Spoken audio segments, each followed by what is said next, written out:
Welcome back to our channel மாணக்கர் கல்வி செய்தி. ஸோ இன்றைக்கி ஒரு முக்கியமான அப்டேட் தான் பார்க்க போகிறோம். ஸோ என்ன அப்டேட்டு அப்படின்னு பார்த்திங்கன்னா, அரசு பள்ளிகளில் பணிபுரியக்கூடிய அரசு பள்ளி ஆசிரியர்களுக்கு எஸ்டேட் தேர்வு நடத்துவதற்கான அறிவிப்பை டிஆர்பி மூலமாக வெளியிட்டிருக்காங்க. அந்த அப்டேட் பார்க்குறதுக்கு முன்னாடி மாணக்கர் கல்வி செய்தி யூடியூப் சேனல் சப்ஸ்கிரைப் பண்ணிக்கோங்க. எஜுகேஷன் ரிலேட்டட் அப்டேட்டை தொடர்ந்து கொடுத்துக்கிட்டே இருப்போம்.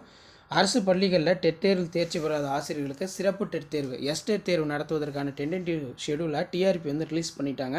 உத்தேச தேதி அறிவிப்பு 2026ஆம் ஆண்டு சிறப்பு ஆசிரியர் தகுதி தேர்வுக்கான உத்தேச தேர்வு கால அட்டவணையை ஆசிரியர் தேர்வு வாரியம் அவர்கள் அறிவிச்சிருக்காங்க. ஸோ அதன் அடிப்படையில் ஜனவரி 24 அல்லது 25ஆம் தேதி சிறப்பு ஆசிரியர் தகுதி தேர்வு உத்தேசமாக நடத்தப்படும். ஜூலை மற்றும் டிசம்பர் மாத தேர்வு தேதிகள் பின்னர் அறிவிக்கப்படும். இதற்கான நோட்டிஃபிகேஷன் எல்லாமே பார்த்தீங்கன்னா இந்த நவம்பர் மாத எண்டில் வெளியாகும் அப்படின்னு சொல்லியிருக்காங்க. அப்போ அரசு பள்ளிகளில் பணிபுரியக்கூடிய ஆசிரியர்களுக்கு கட்டாயமாக இந்த சிறப்பு டெட் தேர்வு பார்த்தீங்கன்னா நடத்தப்பட இருக்குது. அதில் எந்த ஒரு மாற்றமும் இல்லை. இது எல்லா மீடியா சேனல்ஸுமே பார்த்தீங்கன்னா அப்டேட் ஆகிடுச்சு. ஸோ இது போன்ற எஜுகேஷன் ரிலேட்டடான அப்டேட்டை தெரிஞ்சுக்கிறதுக்கு மறக்காத மாணக்கர் கல்வி செய்தி யூடியூப் சேனலை சப்ஸ்கிரைப் பண்ணி கீழே இருக்கக்கூடிய பெல் ஐக்கானை ப்ரெஸ் பண்ணி ஆல்னு செட் பண்ணி வைங்க. அப்போ தான் நான் எஜுகேஷன் ரிலேட்டடாக அப்டேட் பண்ணக்கூடிய நோட்டிஃபிகேஷன் வீடியோ எல்லாம் தொடர்ந்து நோட்டிஃபிகேஷன் வரும். ஷேர் பண்ணிட்டு பாருங்கள், சப்ஸ்கிரைப் பண்ணிட்டு பாருங்கள்.